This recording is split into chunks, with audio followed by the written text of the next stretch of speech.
Hello, you filthy animals, and welcome to the fourth episode of the season 3 rewrite Arrow rewrite series.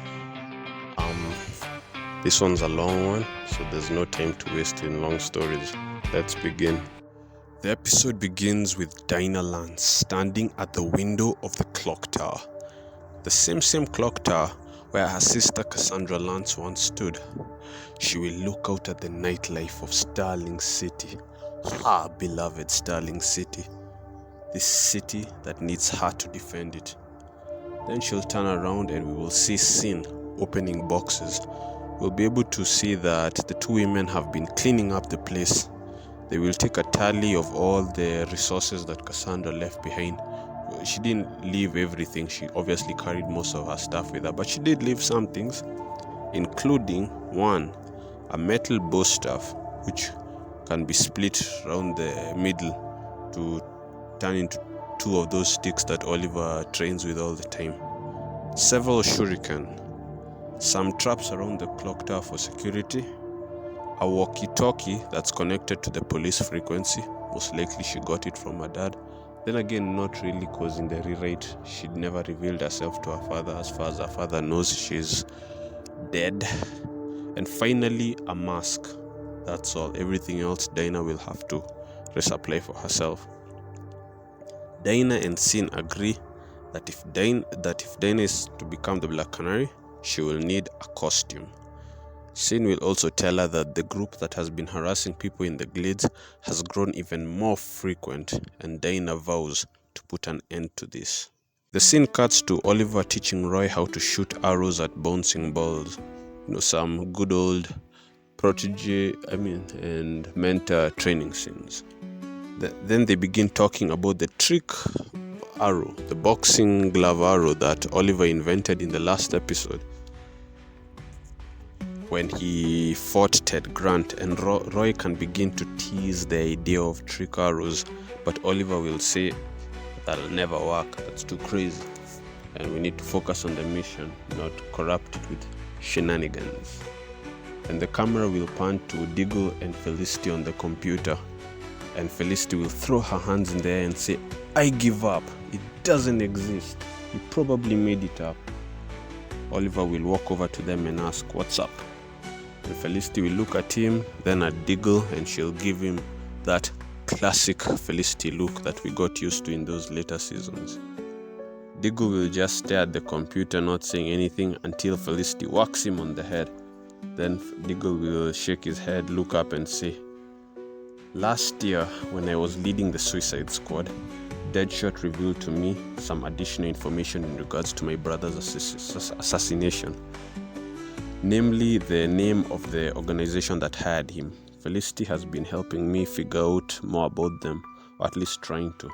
And Oliver will say, "Why didn't you tell me about this? I need to know what my team's up to. This team can only work if we have trust." And Felicity will jump in to defend him and say, "It's not like that, Oliver. Dig was just worried you'd try to talk him out of avenging his brother."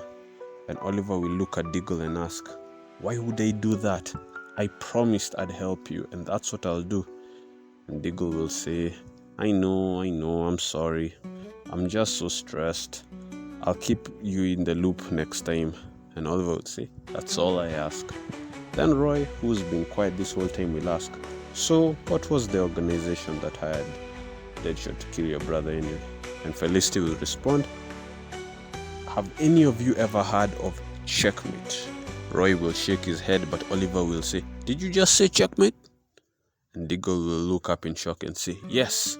Did you hear about them when you were on the island?" And Oliver will look at him and say, "I told you, John, I wasn't always on the island. 5 years ago I escaped, or rather I was rescued and taken to Hong Kong for recruitment by an organization called Checkmate." The scene cuts to the flashbacks, where we will see Katana, Oliver, and Maceo walking up the path to a building. Wherein Katana and Oliver are arguing. Katana saying, "I'm not your mother or your wife or your maid. You better do your own laundry." And Oliver's defending himself, saying he doesn't know how and he's always busy with the missions anyway. and Maceo's just staying out of it. He's the one leading the way. Then they'll enter a control room and find Amanda Waller decked out in full gear. When she sees them, she'll point to the chairs and instruct them to sit down, where she'll begin to debrief them. The letter you procured last week or last episode had more to tell us than originally assumed. We now know what China Wei and by default the Triad is after.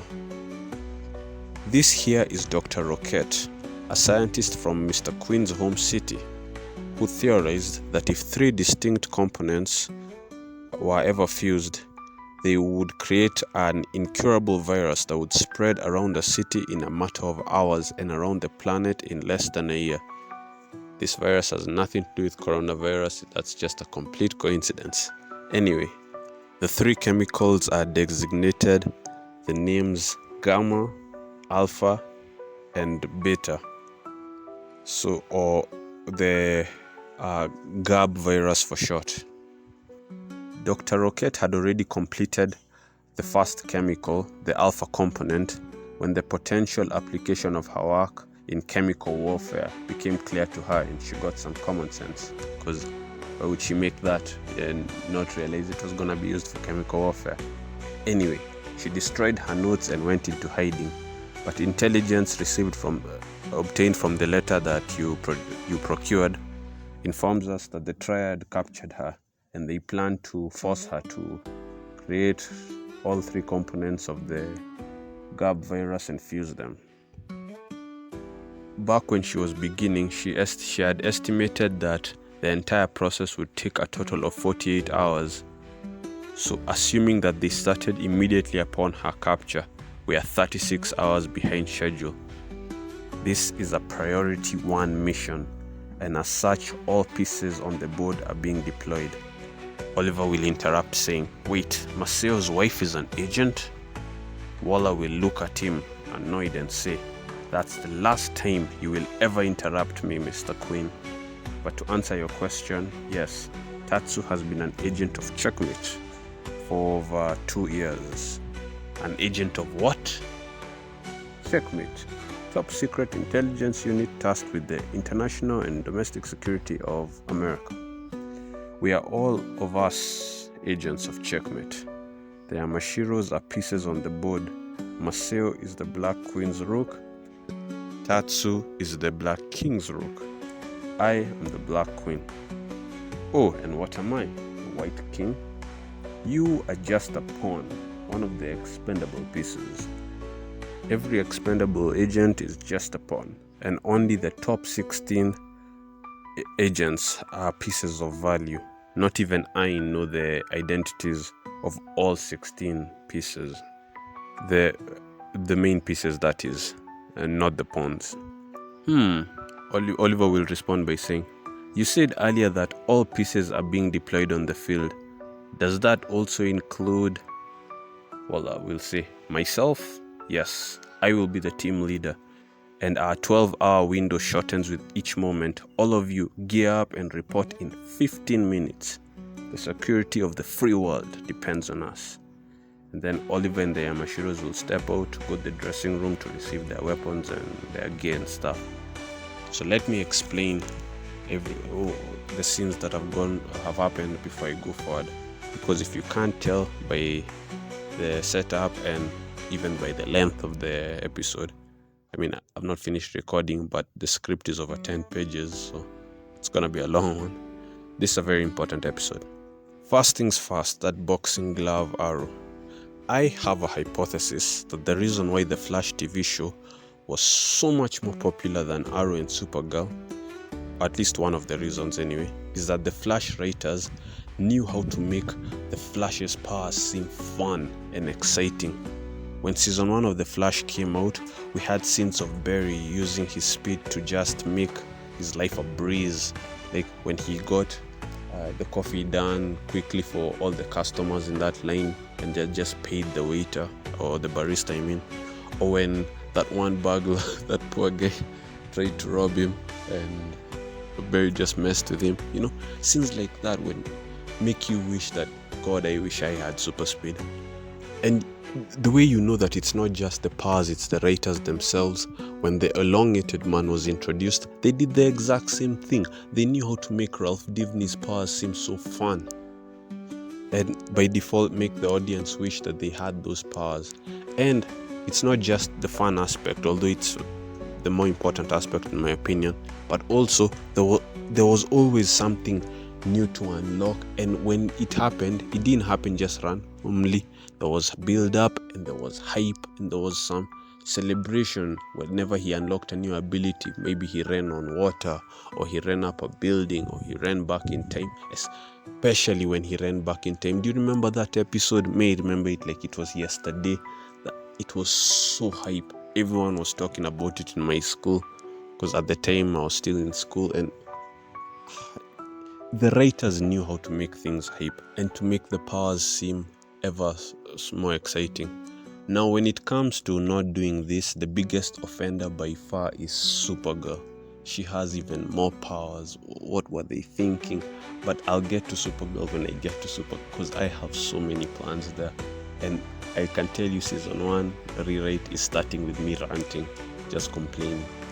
But anyway, going back to the Arrow, the one completely hopeless at this. They at least knew how to show his skills being cool, and at least he got stronger as the show went on. Even though episode 1 Oliver was a skilled fighter, with each season he learned more skills. Like that one time he learned under the League of Assassins and things like that. So the one completely hopeless at it, but not enough. And part of the reason, I assume, as to why they didn't make his powers seem cool and fun is because the Arrow is supposed to be a grounded show. It's supposed to be realistic. But you know what? There is another character in DC who's very grounded and realistic sometimes. And the DC has perfected the art of making him be the coolest character. That's why he's arguably the most popular superhero in the world. I mean, in my opinion, Spider-Man's just a little more popular, but still, Batman, he's way more darker than the Green Arrow will ever be, no matter how much they try. And yet, they know how to make the Batman seem fun. When he's using his gadgets all around the city, or when he's using all kinds of tech, or when he's just using simple acrobatics across rooftops and stuff. Now, when it comes to the acrobatic stuff, and Batman himself, he doesn't like swing around the city screaming in joy like Spider-Man, but that's what he has Robin for. Whenever you were a kid, at least for me personally, I didn't want to be Batman. I wanted to be Robin, because Robin was just having a blast being across next to Batman as they were fighting crime, just showing how fun it is to be Robin. And while Oliver, at least the way he is right now, he's too dark and broody to be shown having a good time. He has a sidekick. He has Speedy, and Black Canary is joining this episode. At least she's beginning. So by the end of this season and by the end of the show, we have to show more instances of just how cool it would be to be a vigilante. Now that's just in the skills part. As for that aspect of powers, obviously the Green Arrow has no powers and he never should. But you know what the Green Arrow does have? Trick arrows. They're the most iconic thing about him. In the comics and even in the cartoons, he has all kinds of crazy arrows. He has one foam arrow that hardens. He has sonic arrows. He has a boomerang arrow. He has all kinds of arrows. In the show, maybe he had some trick arrows here and there, but they were never interesting. And every time they happen randomly, like that boxing glove arrow. If I hadn't rewatched that episode to get clips for it I wouldn't even know when it happened, because it's such a skippable moment. Instead, I plan to introduce a character next season, in season 4, who will specifically be the tech guy. This character will be the person who invents for Oliver arrows, and it will be something fun. He brings Oliver an arrow and says, this arrow will definitely, blow the audience's mind or something. In that episode, we see him, I don't know, have that foam arrow from the comics I was talking about, or stuff like that. it may sound silly, but I personally believe little things like that go a long way. I mean, take the Hawkeye show. In that one episode where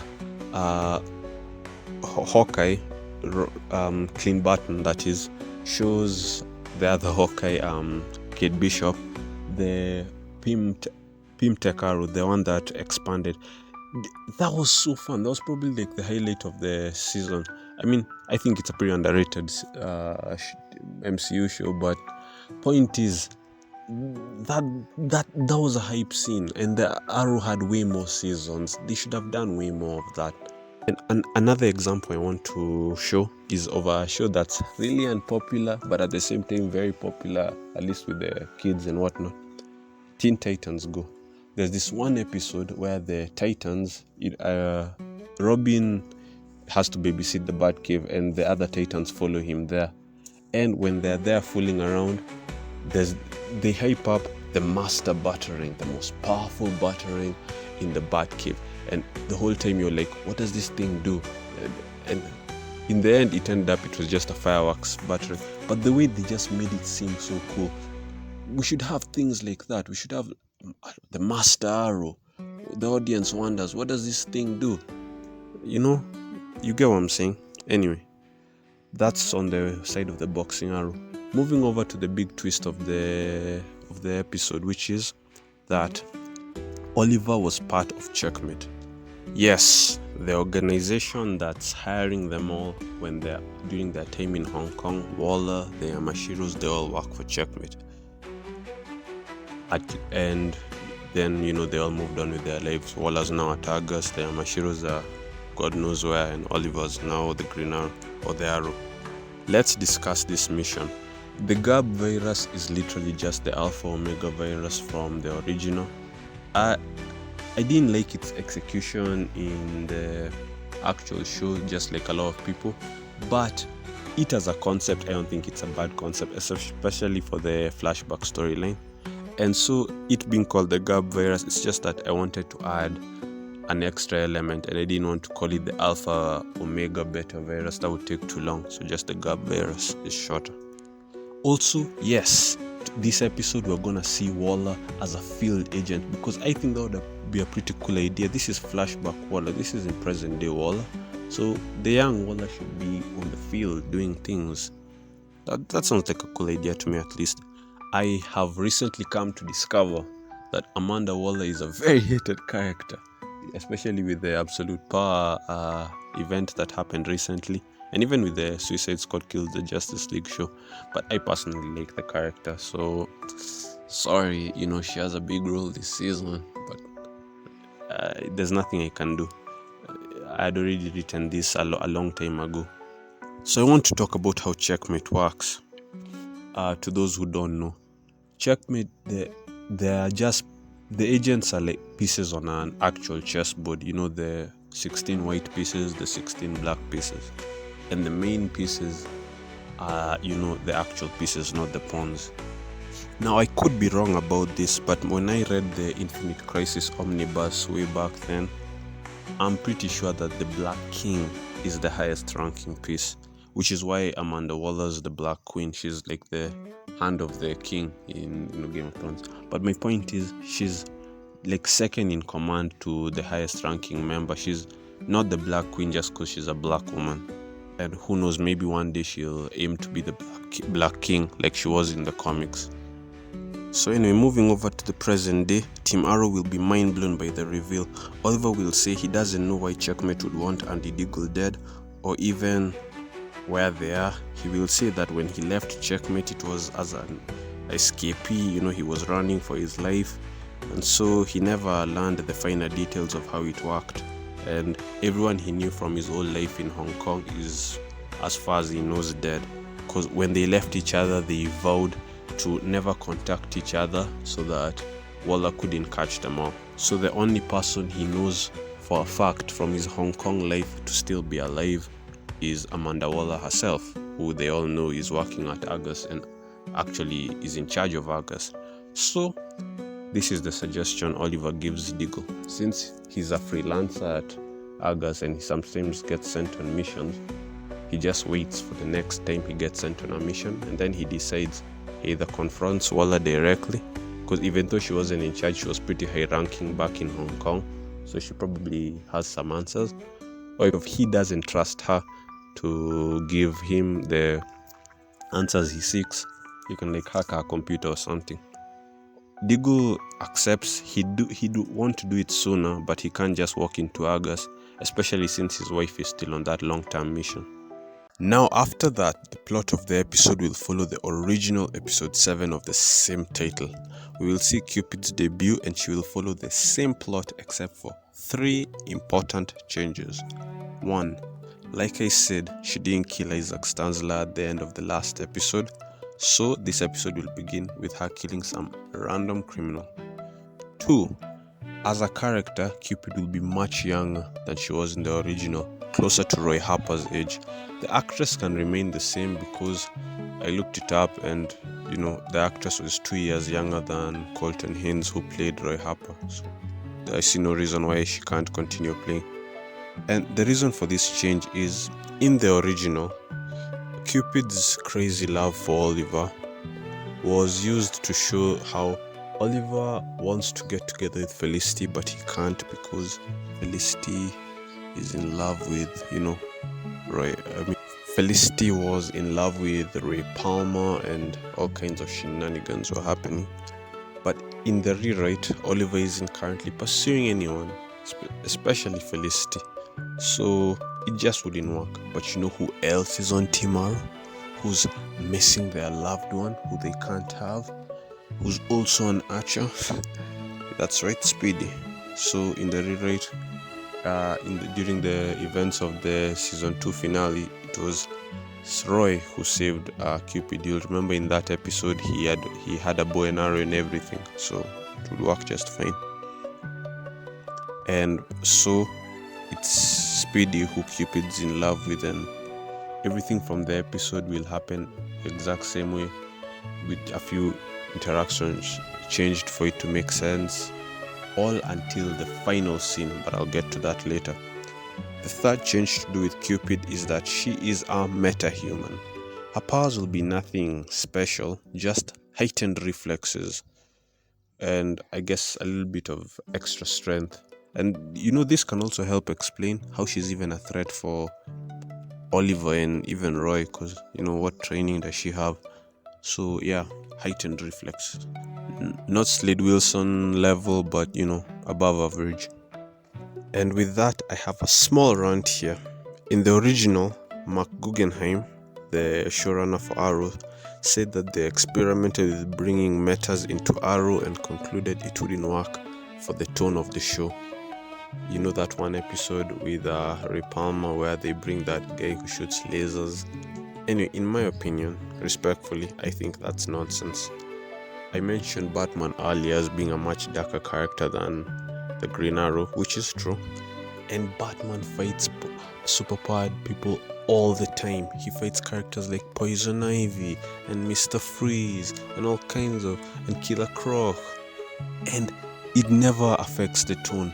It's all about execution.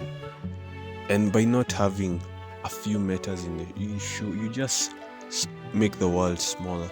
So one of the best things about the Arrowverse was how connected the universe felt. The only thing that comes close, in my opinion, is the MCU itself, which is the biggest, franchise on screen ever, in terms of interconnectivity. And the Arrowverse was really close because of how interconnected things used to be. So when you limit yourself in these ways, you just ruin the story, in my opinion.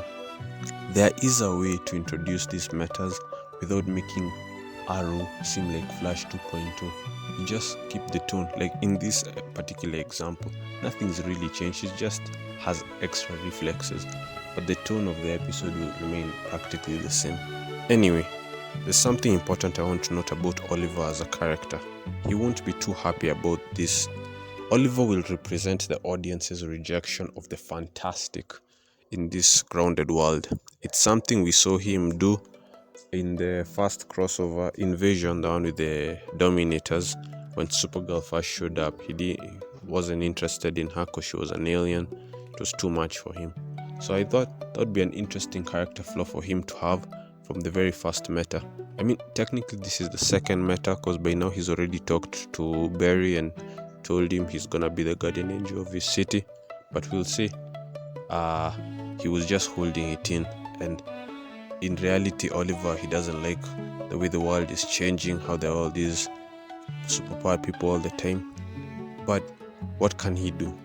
He has to come to terms with the fact that the world is changing around him, just like industrial workers when machines began being used in factories instead of employees, or in the modern day, our current artists with AI slowly, expanding. So you have to adapt to the new world or face irrelevancy and extinction. Now, moving over to Felicity Smoke, we will see Ted Kord visit her again in the retail store and ask her to come work for him, just like he did in the original, but now it's happening all the way in episode 4. But Felicity will reject him completely, say she's completely loyal to Queen Consolidated, she could never move to another company, and that the only reason why she hasn't even gone back to Queen Consolidated is she's just been very busy. We as the audience know what keeps her so busy, but she was getting around to it, and the only reason she even left Queen Consolidated in the first place to go to the retail store was at the time Oliver had lost control of the company. And the way she'll defend Queen Consolidated, it'll leave both Ted Kord and the audience wondering why she's so loyal to a company even if it's under her friend. It's a bit weird, even though Ted Kord's offering her a huge salary with benefits. Anyway, the conversation will end with Ted Kord saying he's got a very important business meeting with a mysterious client, so he has to go. But Felicity should know if she ever changes her mind, the offer is still open. Moving back to the flashback, the infiltration team is in a helicopter. Waller's divided them into two: the ground team, which will create a diversion on the ground, and the infiltration team, which I said is in the helicopter.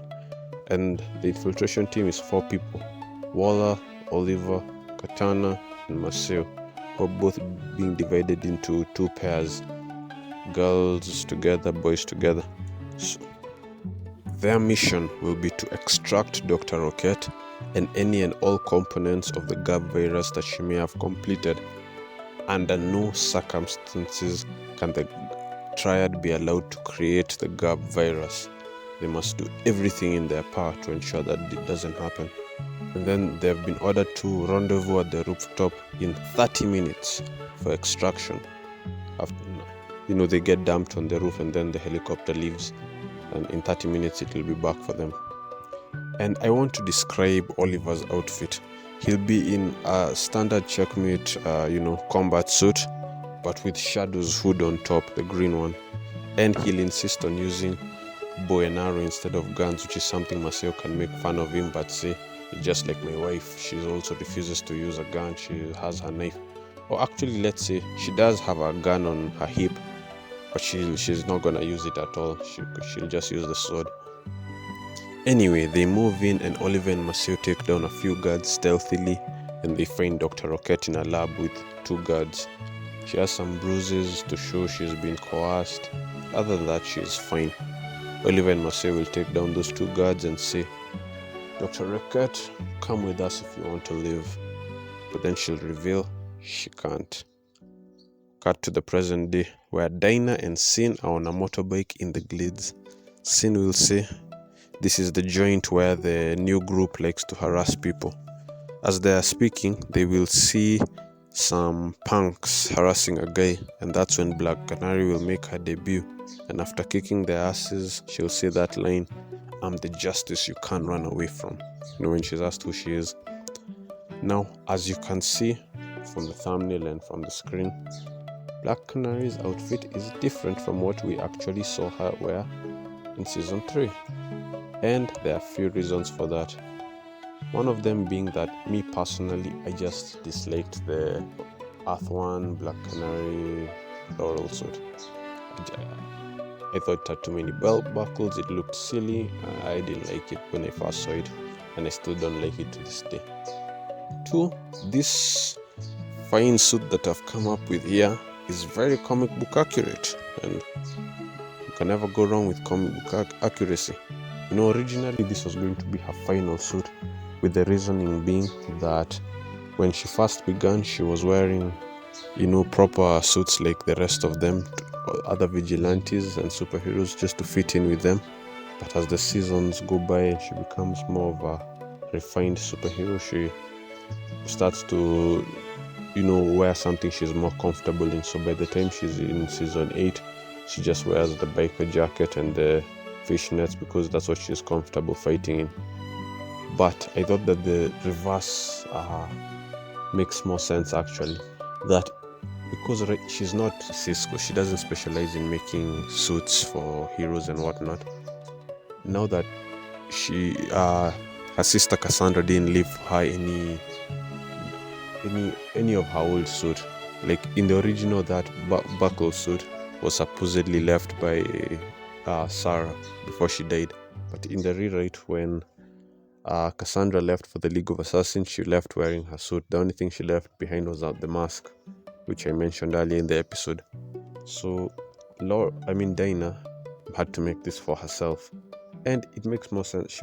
So when she's making things for herself, she made something simple, which she's comfortable in, and then when she ends up finally joining Team Arrow officially, she can get a proper suit, and then she can go perfecting the suit and whatnot.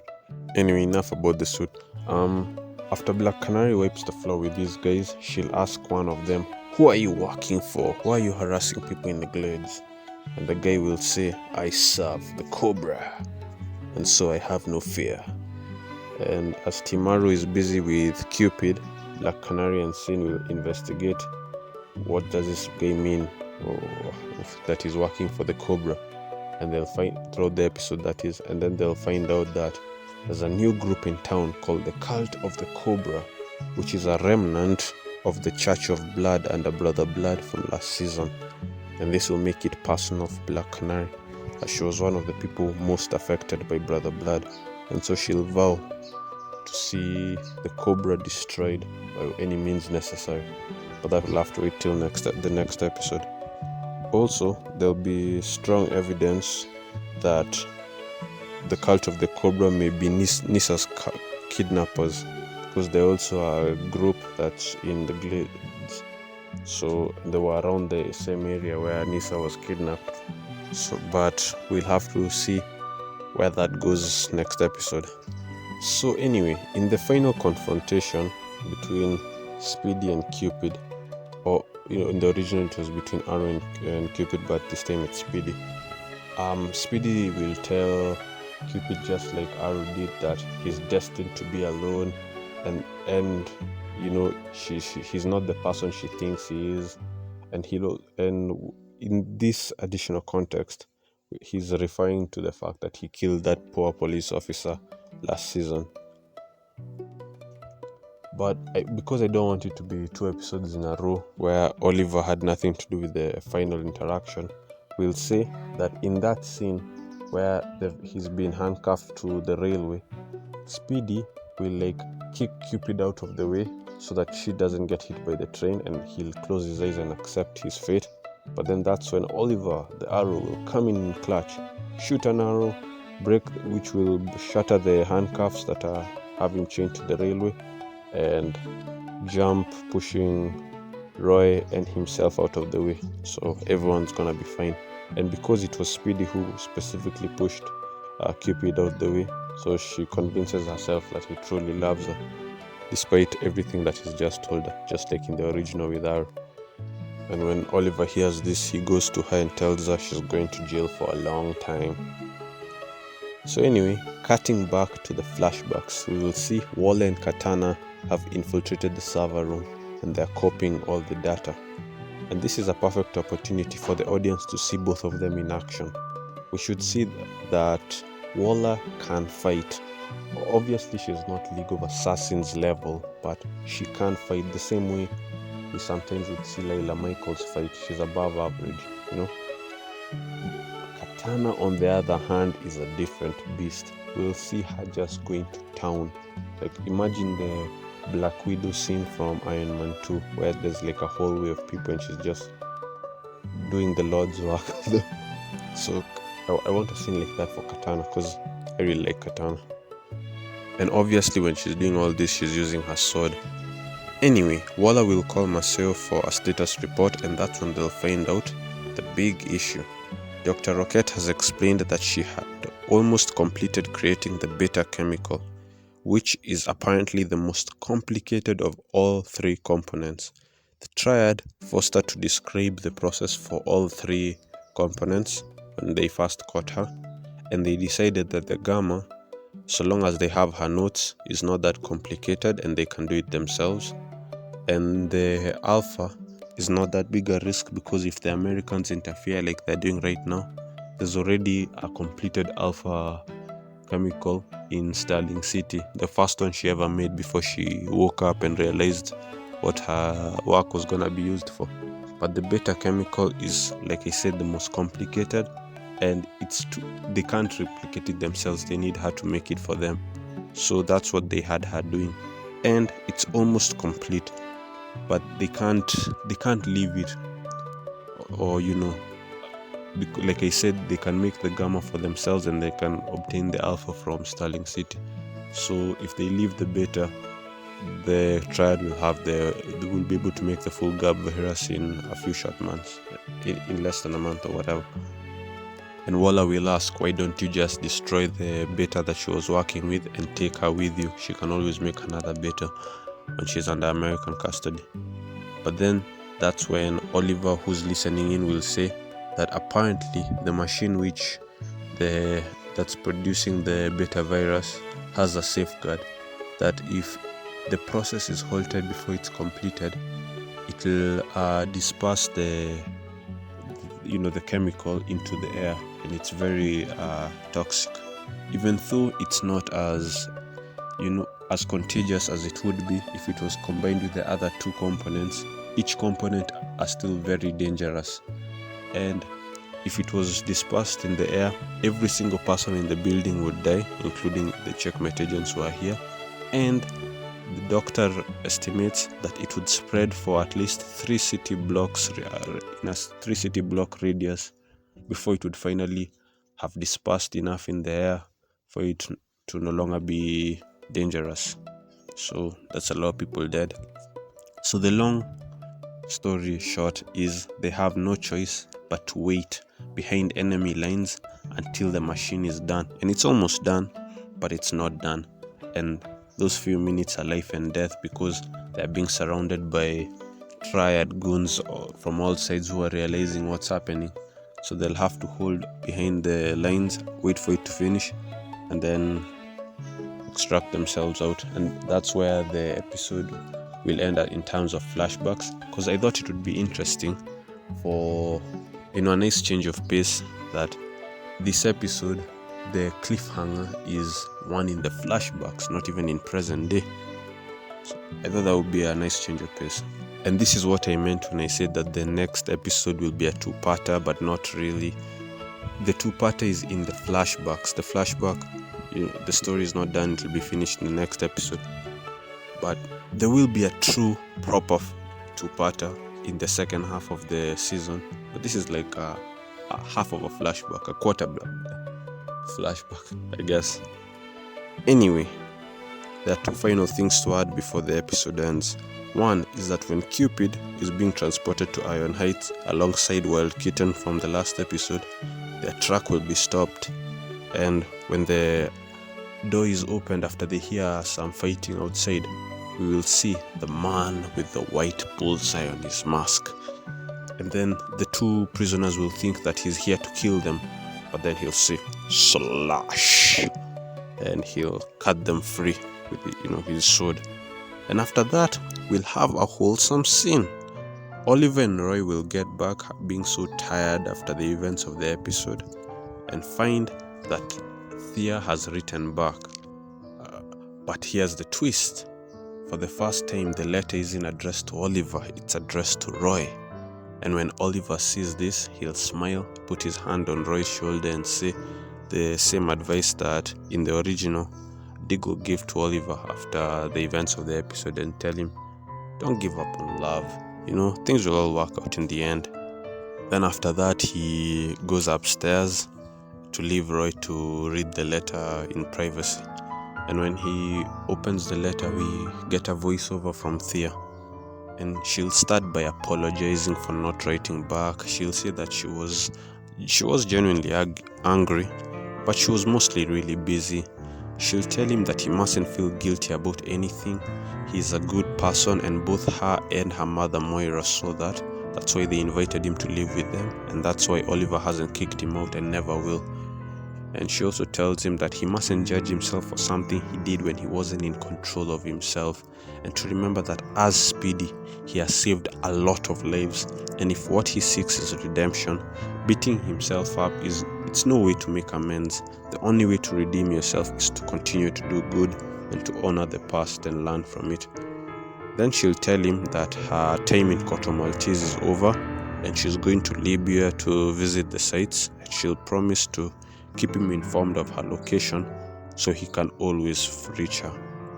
And in a nice moment, she won't add the part that she always added in the letters to Oliver, saying that, don't come find me, I'm not ready, implying to the audience two things. One, that she trusts Roy not to try and come for her and force her to come back, and also that if he were to try and come for her, she wouldn't be that opposed to it. Though obviously she is not ready to come back, but if he really needed her, the door is always open. And finally, she'll end the letter telling Roy she loves him, and whatever conflict has come in between them, they'll get through it, telling both Roy and the audience that everything's gonna be okay with these two lovebirds. It may have seemed rough there for a bit, but it'll all work out in the end, and for the first time in a long time, we will see Roy smile. And with that brings us to the end of the episode. I hope you enjoyed it. This one's so long. My goodness, editing it was a nightmare. Getting it through copyright. YouTube is harassing me to no end. So if you support the pain and stress that I've gone through, then press that like button, press that subscribe button, and I'll see you when I next see you. The next episode, I want to say it'll be out next week. I'll do my best, but don't be too excited. Just I'll do my best to make sure it comes out before 2 weeks are done, because I'm a bit worried. There are several seasons, especially the Supergirl rewrites episodes, that I have to go episode by episode, and I'm worried it may take me 10 years to finish, just to get to Crisis on Infinite. That's at the rate I'm going. So there will be no 3-month breaks like in between episode 2 and episode 3. I'll just keep pumping these out as the best I can to speed up the process. Anyway, if episode 5 is already out, you can see it on your screen. So move that finger, click that screen, enjoy that episode. Until then, hail and farewell.